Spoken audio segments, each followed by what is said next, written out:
I was still standing on steel when my phone vibrated. Not sitting. Not resting. Standing, boots planted on a grating slick with mist, the ocean black and endless below me. 14 hours into a shift on a deepwater oil platform, every muscle humming with that dull, familiar ache you stop noticing after a while. The kind of tired that makes the world feel far away. The kind that lowers your guard just enough. That's when the message came in. I'm leaving you. Don't come home. No build-up. No explanation. Just that. I stared at the screen longer than I should have, waiting for a follow-up that might soften it. It didn't come. Not right away. And in that silence, something cold settled in my chest. My name is Bryce Smith. I'm 41 years old, and I've spent most of my adult life working overseas as a controls engineer on offshore oil rigs. Out here, panic gets people injured. Hesitation gets people killed. You learn early how to compartmentalize. How to stay calm when alarms scream and steel shakes under your feet. I didn't know it yet, but those habits were about to matter more than ever. The second message came through a few seconds later. A screenshot. Our joint savings account. The balance was almost gone. I didn't swear. I didn't throw the phone. I didn't even sit down. I just stood there, the glow of the screen reflecting off metal railings, listening to the low mechanical hum of the rig. Somewhere below me, pumps kept running. Valves stayed open. Everything functioned exactly as designed. Which made the chaos on my phone feel unreal. If you're listening to this right now, take a second and tell me, where are you watching from? Because where I was standing when this happened matters more than you might think. I didn't reply. That decision wasn't heroic. It wasn't strategic. It was instinct. The same instinct that keeps your hand steady when a system starts behaving in ways it shouldn't. You don't react. You observe. You collect data. You wait for patterns to emerge. And already, something felt off. The message hadn't been sent in anger. There were no typos. No emotion bleeding through. It was clean. Deliberate. Like it had been drafted, reread, and timed. Which told me this hadn't started tonight. I went back to work. Finished the last safety checks. Signed off on the shift report. The guys noticed I was quieter than usual, but no one asked. Out here, you don't pry. Everyone's carrying something, and you trust them to handle it until they can't. When I finally peeled off my fire-retardant coveralls and stepped into my quarters, the phone buzzed again. This time, it wasn't my wife. It was an automated alert from our bank. A transfer confirmation. I sat on the edge of the narrow bunk, phone heavy in my hand, and felt the first real spike of something sharp and unpleasant. Not panic. Not yet.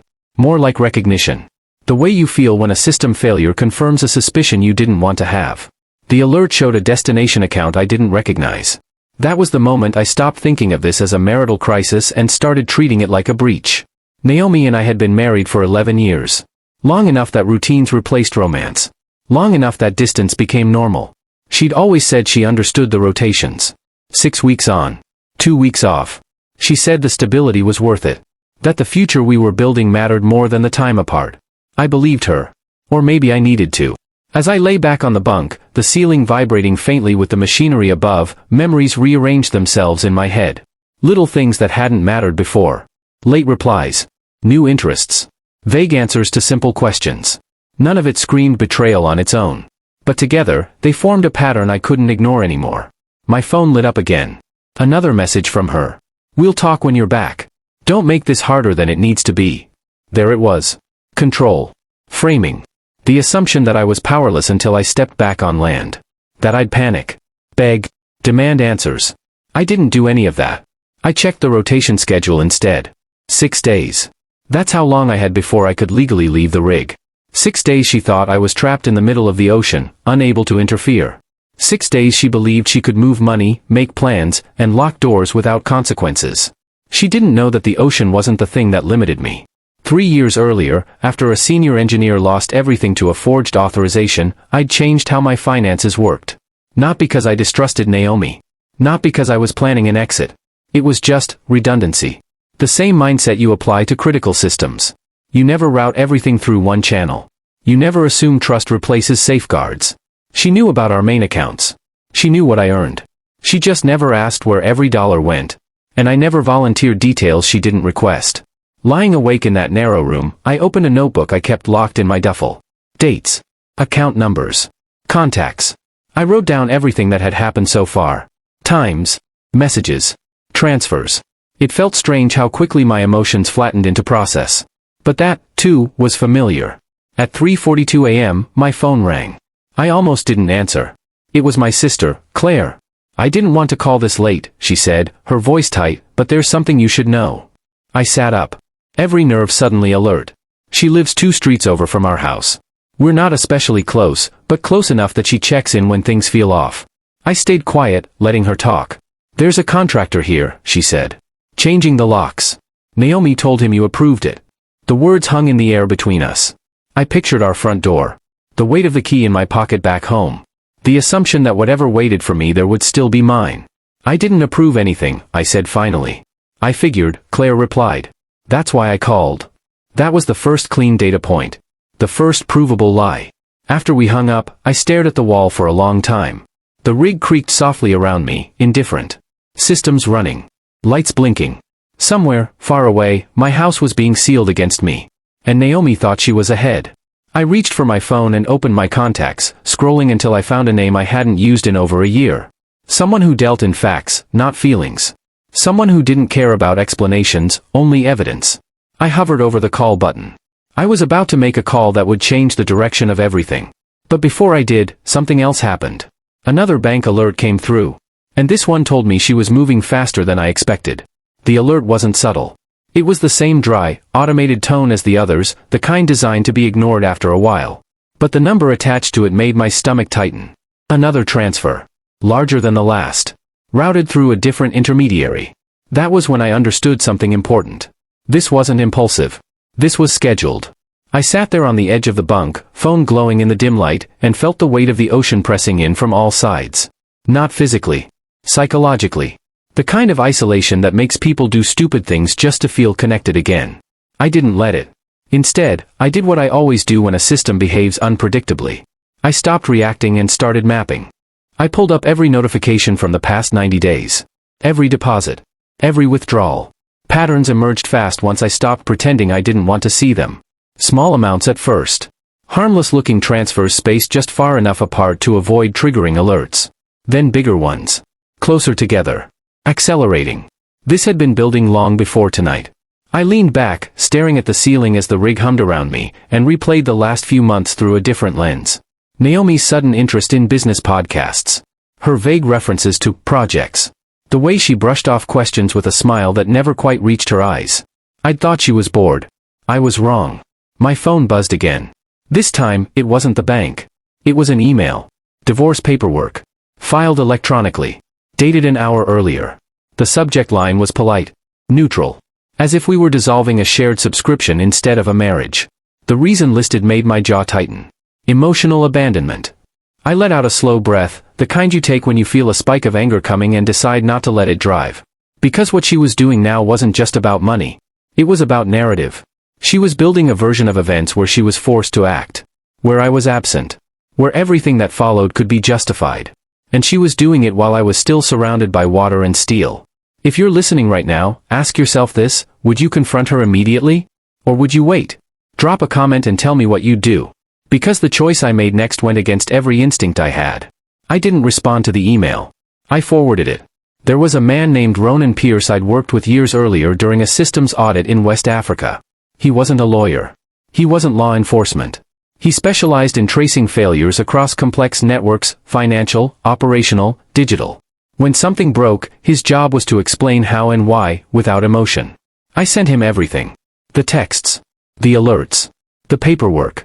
No explanation. Just data. He replied 30 minutes later. This isn't personal, he wrote. It's operational. Give me 12 hours. Those 12 hours felt longer than the previous 6 weeks combined. I went back to work. Led meetings. Signed off on procedures. Answered questions. No one noticed anything wrong, and that was the strangest part. On the outside, I was functioning perfectly. On the inside, every assumption I'd made about my life was being stress-tested. That night, sleep didn't come easily. At 1:09 a.m., my phone rang again. It was Claire. They're still there, she whispered. More people. Boxes. She's loading things into a van. My grip tightened around the phone. Did she say where they're going? I asked. No, Claire said. But Bryce, she looks calm. Like this was always the plan. That sentence stayed with me long after we hung up. Always the plan. At sunrise, Ronan called. I need you to listen carefully, he said. His voice was steady, but there was something underneath it. Interest. Maybe even concern. Your wife didn't move the money for herself. I closed my eyes. Then who? I asked. She moved it into an escrow wallet tied to a startup entity, he said. One that doesn't officially exist yet. It's being pitched as a wellness tech company. 3 silent investors. 1 visible partner. The name he said next wasn't familiar. She's not leaving you for another man, Ronan continued. She's leaving you for leverage. My pulse slowed as something colder replaced the anger. She used your credentials, he went on. Forged a digital authorization. Not cleanly. But well enough that no one questioned it at first. The company paperwork lists your home address. Your contact info. On paper, you're financially involved. That was when the real danger became clear. This wasn't just theft. This was exposure. If that startup failed, or worse, if it collapsed under investigation, my name would be attached to it. My income. My history. Everything I'd spent years building quietly and carefully could be dragged into something reckless and untested. She thinks you're unreachable, Ronan said. And that time is on her side. I opened my mouth to respond, then stopped. Because in that moment, I realized something she hadn't. Time was the one thing I had more of. I want to stop it, I said. But I don't want her to know yet. Ronan paused. Then we don't confront, he said. We constrain. He explained the plan slowly, deliberately. Regulatory pressure. Not accusations. Not threats. Just questions.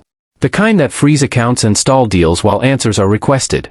The kind that don't feel personal until it's too late. There's a risk, he added. Once this starts, she'll realize she miscalculated. I know, I said.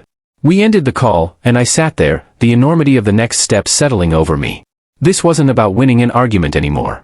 This was about preventing a cascade. At 4:17 p.m., another email came through from Naomi. I don't want this to get ugly, it read. Let's be adults about it. Adults. As if changing locks and emptying accounts were misunderstandings. I didn't reply. Instead, I watched as the first inquiry was sent. Then the second. Then the third. Each one polite. Each one professional. Each one slowing her plans by fractions of a degree. Small adjustments that added up. And somewhere across the city, Naomi was about to realize that something she thought was secured, wasn't. Because at 6:03 p.m., my phone buzzed with a notification I hadn't expected to see so soon. Account temporarily restricted pending verification. I smiled for the first time since this began. But I didn't celebrate. Because I knew what would happen next. She was going to panic. And when Naomi panicked, she made mistakes. The only question was how big the next one would be. The first sign of panic didn't come from Naomi. It came from her silence. For hours after the restriction notice hit, there were no texts. No emails. No carefully worded messages about being reasonable. That absence told me more than any accusation ever could. When people think they're in control, they talk. When control slips, they go quiet. I knew what she was doing during those hours. Calling people. Asking questions she didn't understand well enough to phrase safely. Trying to sound confident while scrambling for explanations that didn't exist yet. I'd seen it before on rigs, when a junior engineer realizes a system is failing but doesn't want to admit they don't know why. That's when the bad decisions start. At 11:47 p.m., my phone rang. Naomi. I let it ring. Not out of cruelty. Out of discipline. Because I already knew what she was going to say, and more importantly, what she wasn't ready to admit. I needed her off balance, filling the silence with assumptions. She left a voicemail. Hey, she said, voice light but strained. Something weird is happening with the accounts. Probably just a glitch because of the overseas transfers. Can you call the bank tomorrow and clear it up? A glitch. I deleted the message without responding. The next morning, Ronan called. She tried to override the freeze, he said. Used your forged authorization again. That escalated it. My grip tightened around the phone. What does that mean? I asked, even though I already knew the answer. It means the compliance review just turned adversarial, he said. She moved from passive beneficiary to active participant. That's a line you don't uncross. Out on the platform, the day began like any other. Sunrise bleeding orange across the water. Helicopter rotors thudding somewhere in the distance. Safety briefings delivered with practiced monotony. And beneath all of it, a quiet hum of inevitability. Because once systems escalate, they don't de-escalate gently. By noon, the startup's escrow wallet was fully locked. No outgoing funds. No incoming capital. The silent investors started asking questions. The visible partner, the yoga instructor whose name kept appearing in Ronan's reports, stopped posting inspirational quotes and started deleting accounts. Naomi texted me again. "This isn't funny." I almost laughed at that. Almost. Instead, I opened my notebook and wrote down the time. Every action has consequences. Every reaction creates new data. I wanted a complete record when this was over. If you're listening right now, ask yourself something honestly: how long do you think you could keep pretending everything was fine when the ground under you started shifting? Comment below, because what happened next showed me exactly how Naomi handled pressure. That afternoon, Claire called again. "She's here," she whispered. "At the house. With 2 men in suits. They're taking pictures. Asking questions." That told me everything. She wasn't trying to fix the problem anymore. She was trying to outrun it. I pictured the living room. The framed photos. The furniture we'd picked together. All of it being repurposed as collateral for a story she was losing control of. The thought should have hurt more than it did. Instead, it clarified something. This wasn't about me anymore. At 6:22 p.m., Ronan forwarded me a document. A preliminary risk assessment. It outlined the startup's funding trail, the forged credentials, the lock changes, the misrepresentation of marital assets. It was clean. Clinical. Devastating.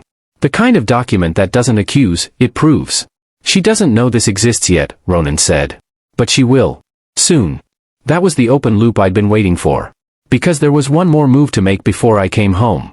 I landed stateside early the next morning. Houston. Not Odessa. That choice mattered. Distance had been my shield while I was offshore. Now it became my misdirection. Naomi didn't know I was back. She still thought the ocean separated us. I checked into a hotel under my middle name and turned my phone off for 3 hours. Long enough for the silence to work on her. Long enough for her to assume I was ignoring her on purpose. When I turned it back on, there were 14 missed calls. The last voicemail was different. "This is getting serious," she said, panic bleeding through the words now. "The investors are threatening to pull out. The bank won't talk to me. Bryce, I need you to cooperate. Please. Cooperate." I replayed that word a few times, tasting the irony. Instead of calling her back, I walked into a glass conference room overlooking downtown Houston. Ronan was already there, along with a woman from regulatory compliance and a man who hadn't introduced himself yet. He didn't need to. The badge clipped to his belt told me everything. "This will move quickly once we start," the woman said. "Once she's notified, there's no stopping the sequence." I nodded. Across the city, Naomi was probably pacing. Checking her phone. Rehearsing explanations that no longer aligned with reality. She still thought the confrontation, if it came, would happen in a living room or a courtroom. She had no idea where it was actually going to happen. As the meeting wrapped up, my phone buzzed again. A text from Naomi. "I'm at the office. We need to talk in person." I smiled. Because for the first time since this began, she was right. We did need to talk. She just didn't know who else would be in the room. And as I stepped into the elevator, descending toward a confrontation she couldn't see coming, I realized something else. This wasn't the moment everything ended. It was the moment everything collapsed. By the time Naomi arrived at the office, the outcome was already sealed. She just didn't know it yet. I watched through the glass wall as she stepped off the elevator, smoothing her jacket, forcing calm into her posture the way people do when they're already afraid. She scanned the reception area, clearly expecting to see me alone. Someone tired. Someone cornered. Someone ready to negotiate. Instead, she froze. The room wasn't empty. There were 4 of us seated at the table. Me. Ronan. The woman from compliance. And the man with the badge clipped openly at his belt now, no longer bothering to hide it. Naomi's eyes flicked to me last. "Bryce," she said, relief and irritation colliding in her voice. "Thank God. You have to tell them there's been a misunderstanding." I didn't answer. That silence landed harder than anything I could have said. She took a step forward, then stopped when the compliance officer gently raised a hand. "Ms. Smith," she said evenly, "before we continue, I need to inform you that this meeting is being documented." Naomi's face tightened. Just slightly. But I saw it. "What is this?" she asked, her voice sharpening. "I was told this was a financial review." "It is," the officer replied. "Among other things." She sat down slowly, her confidence draining with each movement. For the first time since this started, she wasn't controlling the narrative. She was reacting to it. The badge holder spoke next. "We've identified multiple inconsistencies tied to an escrow wallet associated with your startup filing," he said. "Specifically, forged digital authorizations linked to Mr. Smith's credentials." Naomi turned toward me then, eyes wide. "You told them?" she asked. I shook my head. I didn't have to, I said quietly. The system did. That was when the dam broke. She started talking. Fast. Too fast. Explaining. Deflecting. Reframing. She said she'd been protecting herself. That she'd been afraid. That I was never around. That the money was marital. That the locks were temporary. That the paperwork was a misunderstanding. Every sentence dug the hole deeper. Because every claim contradicted something already documented. The compliance officer slid a folder across the table. Naomi reached for it, hands trembling now. Inside were timelines. Transaction trees. Screenshots. The forged authorization. The LLC filings tied to our address. The sequence of transfers accelerating after my rotation began. She flipped pages faster, breathing harder. I didn't mean, she started. That's not relevant, the badge holder said calmly. Intent doesn't negate execution. The room felt very still after that. Naomi looked at me again. Really looked this time. As if she was seeing me clearly for the first time in months. You planned this, she whispered. I didn't correct her. Because the truth was simpler than that. I stayed calm, I said. You assumed distance meant weakness. Her mouth opened, then closed. No argument came. She finally understood what she'd miscalculated. The meeting ended quickly after that. The startup's funding was formally frozen pending investigation. The investors withdrew immediately. The escrow wallet remained locked. Naomi was advised, firmly, not to make further financial moves or contact me regarding the accounts. As she stood to leave, she hesitated. I never wanted to hurt you, she said. I believed that. And it didn't matter. She walked out without another word. I stayed seated long after the room emptied, staring at the skyline beyond the glass. The city moved the way it always does, unaware, indifferent. That steadiness felt comforting. The divorce followed quietly. No courtroom drama. No shouting. No public collapse. Just paperwork, signatures, and the slow dismantling of something that had already ended long before the text message. Naomi moved out within a week. The locks were changed back. The house felt larger without her things in it. Emptier. But lighter, too. 6 months later, I turned down another overseas contract. Not because I couldn't do the work.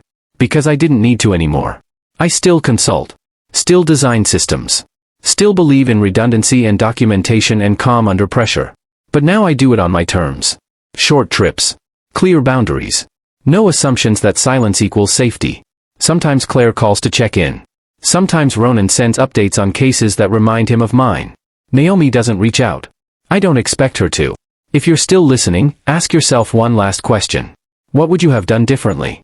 Would you have confronted sooner? Fought louder? Burned everything down just to feel something? Or would you have done what I did? Waited. Watched. Let the truth surface on its own. Because in the end, the ocean didn't trap me. It gave me the distance I needed to see clearly. And clarity, it turns out, is the most powerful advantage of all. Before you go, hit like so more people hear it. Subscribe for the next one, because the quiet wins are always the most satisfying.